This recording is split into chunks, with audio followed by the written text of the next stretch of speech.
Kali ini saya akan perkenalkan perbedaan ya dari membendakan sebuah kalimat dengan kata koto dan dengan partikel no. Coba perhatikan dua kalimat ini. Ya, pertama Aya-san wa goukaku shita koto shitemasu ka? Kemudian kalimat kedua Aya-san wa goukaku shita no o shiteimasu ka? Ini dua kalimat ya. Kalau diartiin ke bahasa Indonesia, artinya sama. Yaitu, apakah tahu si Aya sudah lulus? Gitu. Dua-duanya artinya seperti itu. Itu dari segi arti sama ya. Dari segi arti sama. Nah, ini perbedaannya ada di nuansanya. Karena bahasa Jepang itu semakin tinggi level grammarnya, semakin cara membedakannya tuh dengan nuansa. Arti sih bisa mirip-mirip ya. Kita coba bahas ya. Nah, kalimat atau kata kerja yang dibendakan dengan ungkapan koto itu punya nuansa gini. Kayak kita tuh seolah-olah ngerti semua tentang satu kejadian itu. Pakai koto. Nah, kalau kita bawa lagi ke contoh yang tadi, itu Aya-san wa goukaku shita koto o shitemasu ka? Nah, itu kalau kita pakein koto kan ya, pakai koto dia. Itu jadi gini, kesannya tuh kayak kita tahu segalanya tentang dia lulus itu. Segalanya tuh maksudnya gini ya. Dia nempuh ujian di mana? Kemudian dia skor tertingginya apa di ujian itu? Kapan diumuminnya? Siapa yang ngumumin? Nah, itu seolah-olah kita tahunya tuh sampai sedetil itu. Kalau dia pakainya koto. Sedangkan kebalikannya. Kalau kita pakainya yang kalimat kedua yang goukaku shita no o. Itu jadi kita taunya ya just tahu dia lulus gitu aja. Jadi cakupannya yang koto tuh kayaknya lebih besar gitu ya. Lebih luas, lebih detail. Sementara kalau yang pakai partikel no, ya sudah. Apa yang diinfokan itu yang kita tahu. Kalau merujuk ke kalimat yang tadi, ya. Jadi ya misalnya itu kalau dia pakai no ya, no o shiteimasu ka itu kayaknya kita tahunya itu cuma dari WA aja misalnya. Si Ayah nge-WA kita, aku lulus. Ya udah kita tahu ya sebatas itu aja, lulus. Udah. Gitu. Nah, sekarang saya coba dari segi definisi ya. Definisi ketika pakai koto itu kayak gimana dan ketika pakai no itu kayak gimana. Definisinya ini saya ambil dari internet ya. Tentunya dalam bahasa Jepang ya. Di yang pakai koto dulu itu kayak gini. Koto ya. Kodo ya dekigoto no zentai o arawasu. Ya, jadi koto itu menampilkan ya, arawasu itu kan menampilkan, mengekspresikan. Kodo itu artinya ya action bisa, perbuatan bisa. Kemudian ada dekigoto. Dekigoto itu kejadian, event ya event gitu ya. Kemudian zentai o arawasu. Nah, zentai ini artinya menyeluruh. Jadi kayak saya bilang tadi, kalau tahu lulus, kita tahu tempat dia ujian di mana, yang ngumumin siapa, skor tertingginya apa, kayak gitu kita taunya sampai sedetil itu. Itu kalau pakai koto, kesannya begitu, ya. Kemudian nomor 2 yang pakai no. Dari segi definisinya gini, dousa ya dekigoto no hitotsu dake arawasu. Dousa itu ya hampir mirip-mirip lah sama kodo tadi ya. Dosa itu tindakan lebih ke lebih ke tindakan yang ya kayak tindakan spontannya aja gitu ya. Secara arti sih mirip-mirip. Dosa ya dekigoto no hitotsu dake. Dekigotonya dosa dan Dekigotonya hitotsu dake. Satu aja. Jadi kayak ini ya, kalau kodo itu kalau pakai koto itu kayak kita tahu seluruh adegan. Kalau pakai no itu kayak kita cuma satu adegan saja. Yang kita ekspresikan, yang kita beritakan itu kayak satu adegan aja. Yang kita tangkap itu satu adegan aja. Kalau lulus ya lulusnya doang. Bukan lulus sampai tahu detailnya. Nggak seperti itu. Apakah salah? Tidak ada yang salah mengenai koto dan no tadi ya. Karena ini hanya kesannya saja. Jadi bukan bicara mana yang salah, mana yang benar kalau seperti itu. Sekarang coba pakai kata kerja lain ya. Misalnya taberu koto ga suki dan taberu no ga suki. Yang pakai koto. Tadi kan udah dibilang itu menyeluruh. Cakupannya luas. Jadi taberu koto ga suki itu kayak kita suka makan gitu ya. Suka makan ini dalam artian luas sekali. Mau makannya apa, makannya di mana, sama siapa, kapan, asal ada aktivitas makan, kita suka. Derajat sukanya itu kayaknya sama aja. Ya, mau makan apapun, dimanapun, kapanpun, sama siapapun, itu kayaknya derajat sukanya itu sama. Makanya itu sebuah adegan yang banyak ya. Nah, kemudian yang no. Yang no ini kita pakein satu adegan aja diambil kan. Satu adegan. Ibaratnya karena ini satu doang, kita harus bikin ini lebih detail lagi. Lebih spesifik lagi. Sehingga bisa menimbulkan satu aja. Misalnya apa? Kazoku to Indonesia ryori o taberu no ga suki desu. Misalnya gitu. Jadi lebih detail lagi. Sehingga apa? Derajat sukanya, kan tadi kita bilang suki itu. Nah, derajat sukanya itu antara ini ya. Antara dia makan. Kan tadi saya mention makan masakan Indonesia bareng keluarga. Nah, misalnya kita sorot bareng keluarga ini. Jadi derajat sukinya itu tinggi. Nah, tapi kalau nanti misalnya kita makannya tuh bareng teman, sama-sama masakan Indonesia, derajat sukanya tidak setinggi ketika sama keluarga. Jadi kalimat tadi itu hanya fokus di hanya sama keluarga dan masakan Indonesia. Kayak begitu. Satu adegan aja. Kalau yang taberu koto ga suki tadi, jadi banyak dia. Makan apapun, dimanapun, kapanpun, sama siapapun, derajat sukanya tuh sama. Gitu. Rasanya tuh sama gitu ya. Nah, itu tadi gambaran singkatnya ya. Sekarang kalau ada tadi saya bilang derajat suka ya, berarti gini, kita bisa bikin kayak patokan. Kapan sebuah kalimat itu sebaiknya pakai no untuk membendakannya dan kapan pakai koto. Oke, sekarang saya coba dengan kalimat yang pakainya no dulu ya. Kalimat atau yang dalamnya mengandung kata kerja dan kita akan membedakannya dengan no. Itu biasanya adalah kata kerja yang berhubungan dengan indera kita. Biasanya. Ya, koreksi kalau saya salah ya. Jadi misalnya pakai no itu kayak gini. Kata kerja yang mendengar, melihat, mengetahui. Nah, kayak gitu kan membuat ini ya dari indera kita dulu. Nah, itu cocoknya dipakeinnya no. Jadi bla bla bla bla no o mimashita. Bla bla bla bla no o kikimashita. Misalnya gitu.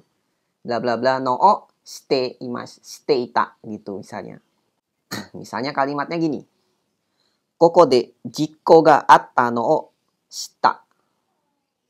Koko de jikko ga atta no o shita. Di sana ada kata shita dari kata shirimasu, mengetahui ya. Kalimat di atas itu kan kalau diartiin apa? Saya tahu di sini sempat ada jiko, kecelakaan. Sempat ada. Oke. Nah, pakai no. Kenapa pakai no? Coba kalau kita pikir lagi, orang yang ngomong kayak begitu, itu kan biasanya dia hanya tahu, just tahu aja. Itu ada jiko di sana. Jikonya karena apa? Korbannya siapa? Itu biasanya tidak tahu orangnya. Yang ngomong seperti itu ya. Biasanya begitu. Secara gampangnya aja lah. Sehingga menurut saya itu cakupannya jadi sempit. Ya. Kalau pakai atakoto, nah itu nanti beda lagi, jadi luas cakupannya. Lagi pula gini, kata-kata kayak melihat, mendengar itu kan biasanya terjadi instan aja ya, mendengar. Kita kan nggak selalu bisa milih apa yang ingin kita lihat. Biasanya kita lihat sesuatu justru yang tidak terkendali kan. Tahu-tahu aja ada kelihatan, tahu-tahu aja kedengeran, gitu. Kayak di luar kendali. Biasanya kan gitu. Makanya itu kayak sesuatu yang terjadi secara instan.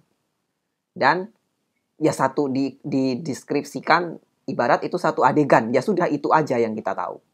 Pakai no. Jiko ga atta no o shiteita. Misalnya gitu. Kemudian masih pakai no ya. Masih pakai no. Itu misalnya gini. Ada kata-kata lagi yang mana cocoknya pakai no itu ada misalnya kata tetsudau, tomeru, dan matsu. Tetsudau itu ngebantu, tomeru itu menghentikan, matsu itu menunggu. Itu kalau menurut saya ya, kayak kata kayak tetsudau, matsu, tomeru, itu kayak kita kata kerjanya itu solid. Maksudnya solid itu bisa benar-benar kelihatan. Oh, orang ini lagi nunggu. Orang ini lagi ngebantu. Orang ini lagi Lagi coba menghentikan gitu misalnya. Itu kata kerjanya menurut saya solid, sangat kelihatan gitu. Nah, itu tadi ya yang beberapa pakai no. Yang cocoknya pakai no. Jadi bisa nanti kondisinya nani no tetsu no o ya, no o tetsudau tetsudatta, nani no o tometa, nani no o matteiru gitu ya. Kemudian berikutnya adalah kondisi di mana kita sebaiknya pakainya koto untuk membendakan kalimat atau kata kerja ya. Nah, kalau yang pakai no tadi itu suatu yang instan dan satu adegan aja ibarat seperti itu. Yang koto itu sebaiknya apa yang akan kita ungkapkan itu kita tahu detailnya. Kita benar-benar genggam itu ya. Misalnya gini. Pada kata-kata misalnya kayak kata kaku. Kemudian hanasu. Kemudian tsutairu. Kaku, hanasu, tsutairu. Ya benar, dia kata kerjanya solid juga ya. Maksudnya kelihatan orang lagi nulis, orang lagi ngomong, orang lagi menyampaikan. Tapi gini, ini kata kerja yang kalau sebenarnya kita lihat lagi adalah punya tujuan. Dari siapa ke siapa. Kaku, kakimas itu nulis. Dikerjakan oleh siapa, ditujukannya ke siapa. Nulis. Ke berikutnya hanasu, ngomong. Yang ngomong siapa, ngomongnya ke siapa. Ada tujuannya. Tsutairu, menyampaikan. Yang nyampein siapa, disampaikan ke siapa. Ada tujuannya. Nah itu pakainya koto. Kenapa koto? Apa yang ingin kita tulis, apa yang ingin kita sampaikan, apa yang kita omongin, itu biasanya kita kan pegang kendali penuh atas hal-hal itu. Mau ngomongin ini, kita bisa putuskan mau ngomong apa enggak. Kita punya kendali penuh sehingga dianggap itu adalah sebuah kendali penuh ya. Ada banyak adegan di situ. Whether kita mau sampaikan mau tidak, mau kita tulis atau tidak, mau kita omongkan atau tidak, kayak kita punya seluruh adegannya itu kita akan punya kendali di situ. Nah, ibaratnya begitu. Misalnya kalimatnya gini. Tomodachi ni atarashii hon o katta koto o hanashimashita. Tomodachi ni atarashii hon o katta koto o hanashimashita. Jadi di kalimat tadi ya, Tomodachi ni atarashii hon o katta koto o hanashimashita. Jadi kayak kita bicarain baru beli buku kepada teman. Gini, bicarain buku itu yang baru kita beli, itu kan nanti pasti ujung-ujungnya bisa ada pertanyaan gini. Buku genre apa? Beli di mana? Harganya berapa? Diskon nggak? Rilisan kapan? Nah gitu. Jadi kita beli buku itu kan pegang semua informasi itu kan. Pegang semua informasi tadi itu. Jadi itu ibarat sebuah banyak adegan ya. Hanya dalam satu membeli buku itu aja. Itu ada banyak adegan di situ. Jadi mungkin akan ngarah ke hal-hal yang tadi ya. Pertanyaan kayak di mana beli dan sebagainya itu. Nggak bersifat sepotong-sepotong gitu ya, nggak ya. Jadi benar-benar kita pegang kendali atas semua informasi tentang beli buku itu. Gitu. Makanya pakainya koto gitu ya. Nah, masih pakai kata koto, itu ada lagi beberapa kata kerja yang cocoknya pakai koto. Misalnya tadi kayak yang tadi 3 sudah. Berikutnya itu kayak kata inoru, kemudian kimeru, kemudian yakusoku suru. Yakusoku suru itu berjanji, kimeru itu memutuskan, kemudian inoru itu berdoa. Ini kan berjanji, bikin keputusan, berdoa itu kan kayak semua ada niatan dari dalam diri. Niatan dari dalam diri yang mana semua informasi tentang apa yang kita doakan, apa yang kita putuskan, apa yang kita janjikan, itu kita semua pegang kendalinya. Kita semua tahu itunya, informasinya. Makanya dari situ ada banyak adegan. Dianggap seperti itu. Misalnya, tahun ini saya memutuskan ikut N1 gitu ya. Kotoshi N1 ni juken suru koto o kimemashita. Juken suru koto kimemashita. Saya tahun ini putuskan untuk menempuh N1 gitu misalnya. Kita kalau mau ujian nih. Kita putuskan ikut, itu berarti kita dalam benak kita ada apa aja. Kapan pendaftaran dibuka, kapan ditutup. Kemudian mau lokasi ujian di mana. Biayanya berapa. Strategi untuk nanti nempuh ujian itu gimana. Maksudnya dalam gimana cara ngurangin mager belajarnya. Itu kan semua harus kita pikir. Ya, ibarat seperti itu ya. Makanya pakainya koto.